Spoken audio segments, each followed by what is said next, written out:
الحمد لله رب العالمين والصلاة والسلام على أشرف الأنبياء والمرسلين نبينا محمد وعلى آله وصحبه أجمعين. أما بعد، سب تعریفیں اس رب الکائنات کے لیے ہیں جس نے ہمیں انسان بنایا، مسلمان بنایا اور خالص اللہ تعالیٰ کی عبادت کرنے والا بنایا. انگن بے شمار درود و سلام ہو امام الانبیاء و خاتم النبیین محمد ابن عبداللہ صلوات ربی و سلام علیہ پر، اللہ کی رحمت ہو ازواج مطہرات امہات المؤمنین پر، اصحاب پر، اولاد پر اور ہر اس شخص پر جو خالص اللہ کی عبادت کرتا رہا اور نبی کریم صلی اللہ علیہ وسلم کے طریقے کے اوپر چلتا رہا. میرے عزیز محترم ساتھیوں، انسان کی ابتدا بھی مٹی سے ہے اور اس کی انتہا بھی مٹی میں ہی جا کے ملنا ہے. میرے عزیز محترم ساتھیوں، اللہ تعالیٰ نے انسان کو دنیا میں بھیجا ایک امتحان کے لیے، اور اگر انسان کی کامیابی یہی ہے کہ وہ اس امتحان میں کامیاب ہو جائے، جس طرح ایک بچہ ایک مدت کے لیے اسکولوں میں جاتا ہے اور اس میں تعلیم حاصل کرتا ہے اور ہر سال اس کا امتحان لیا جاتا ہے، جو پورے سال اس نے تعلیم لی جاتی ہے، پھر اس کے اختتام پہ اس کے امتحان میں پتہ چلتا ہے کہ اس بچے نے یہ پورے سال میں استفادہ حاصل کیا کہ نہیں، اس نے کچھ سمجھا یا نہیں سمجھا، اور اس کے امتحان میں اس کے درجات ہی بتاتے ہیں جب وہ پاس یا فیل ہوتا ہے کہ وہ کامیاب ہوا یا ناکام ہوا. میرے عزیز محترم ساتھیوں، اسی طرح یہ دنیا ہے جو ہمیں ایک امتحان کے لیے ہمیں اس دنیا میں بھیجا گیا ہے، اور اس دنیا میں جو بھی شخص آیا، چاہے وہ غریب، امیر، چھوٹا، بڑا، کالا، گورا، مرد، عورت، چاہے اس نے اس دنیا میں ایک چند لمحات گزارے یا پھر 950 سال کی زندگی گزاری، لیکن آخر میں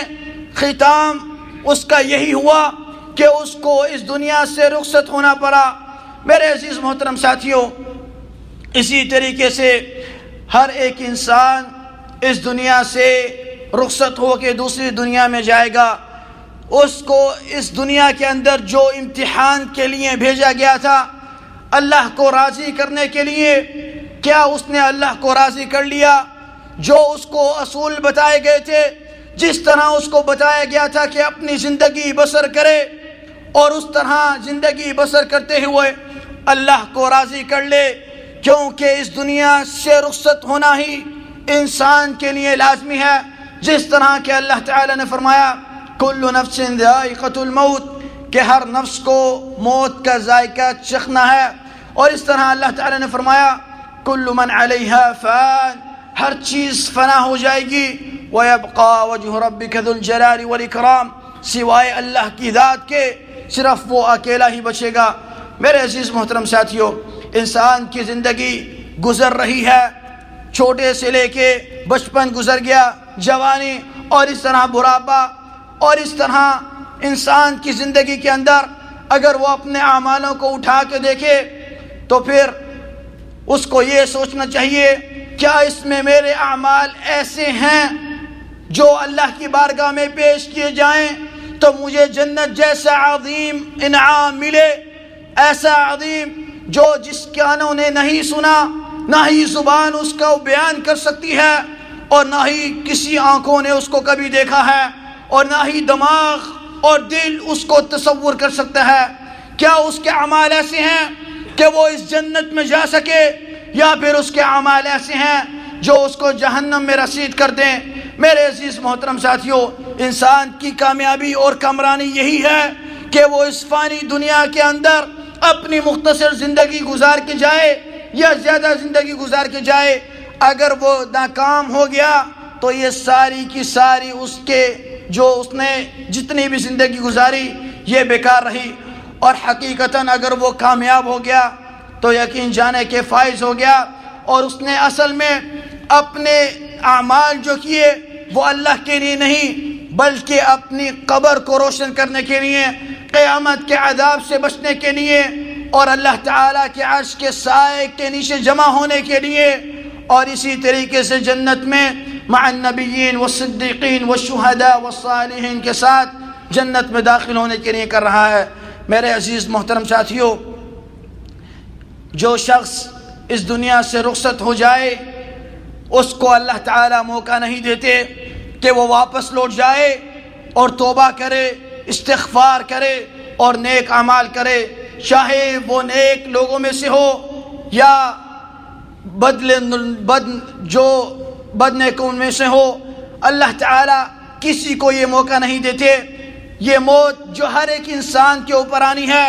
یہ ایک دفعہ آنی ہے، اور جب یہ آ گئی تو انسان کے نام اعمال کی کتاب بند ہو جائے گی۔ اس کو اگر اس دنیا سے موقع مل گیا تو اللہ کا شکر ادا کرے اور جلد توبہ کر لے، کیونکہ اللہ تعالیٰ دو بندوں کی توبہ قبول نہیں فرماتا ہے۔ ایک وہ جب اس کو موت سامنے نظر آ جائے، جس طرح فرعون کو موت اپنی سامنے نظر آ گئی، اس وقت اس نے رجوع کیا اور توبہ طلب کی، لیکن یہ موت کے وقت اللہ تعالیٰ بندوں کی توبہ قبول نہیں فرماتے ہیں۔ اور دوسرا یہ کہ جب جو سورج مشرق سے نکلتا ہے اور وہ جب مغرب سے نکل آئے تب توبہ کا دروازہ اللہ تعالیٰ بند کر دیں گے۔ میرے عزیز محترم ساتھیوں، حقیقتاً یہ بیماری جو ہمارے پاس آ پہنچی ہے اور پوری دنیا کو ہلا کے رکھ دی ہے، جس میں بہت سے ایسے لوگ جو سوچتے تھے کہ کل سے ہم نماز پڑھنا شروع کر دیں گے، ہم کل سے یہ اللہ کی کتاب نازل کردہ اس کو پڑھنا شروع اور اس کے اوپر عمل کرنا شروع کر دیں گے، اور اسی طریقے سے اللہ تعالیٰ کو راضی کر لیں گے اور ہم توبہ کر لیں گے، لیکن ان کی کل نہیں آ سکی اور وہ اس دنیا سے رخصت ہو گئے۔ میرے عزیز محترم ساتھیوں، لیکن ہمارے پاس ابھی بھی توبہ کا دروازہ کھلا ہے۔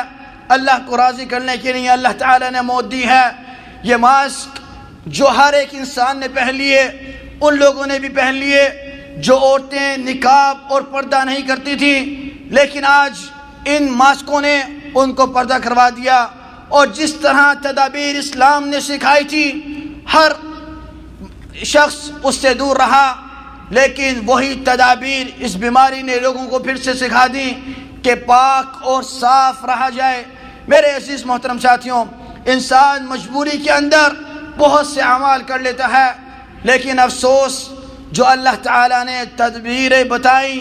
جو اصول بتائے، جو اس کو راضی کرنے کے لیے تھے، وہ نہیں کیے۔ ہم تو اس بیماری سے بچتے رہے، لیکن افسوس موت سے نہیں بچے، جو ہر ایک شخص کو آنی ہے اور اس نے اس مٹی میں ملا دینا ہے۔ ہر اس دنیا سے رخصت ہو کے اگلی دنیا میں جانا ہے۔ ہم نے اس زمین کے اوپر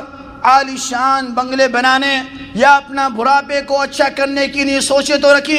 لیکن یہ نہیں سوچا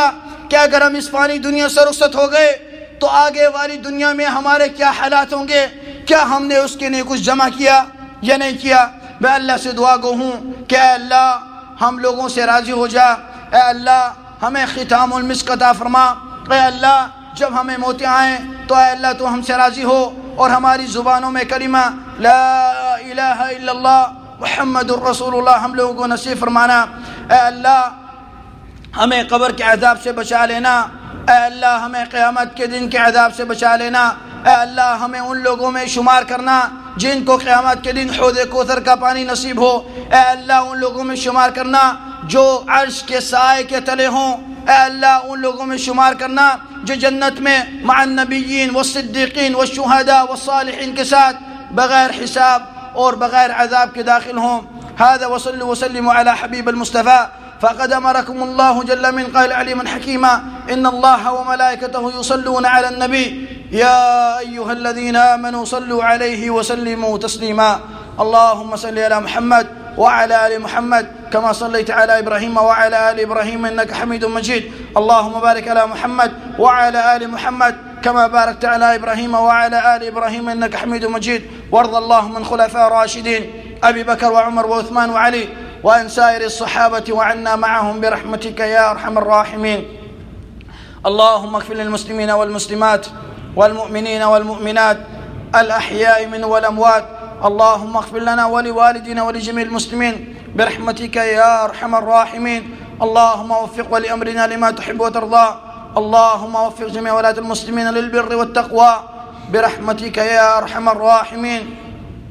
اللهم إنا نعوذ بك من البرص والجنون والجذام ومن سيء الأسقام. ربنا آتنا في الدنيا حسنة وفي الآخرة حسنة وقنا عذاب النار. عباد الله، إن الله يأمر بالعدل والإحسان وإيتاء ذي القربى وينهى عن الفحشاء والمنكر والبغي يعظكم لعلكم تذكرون.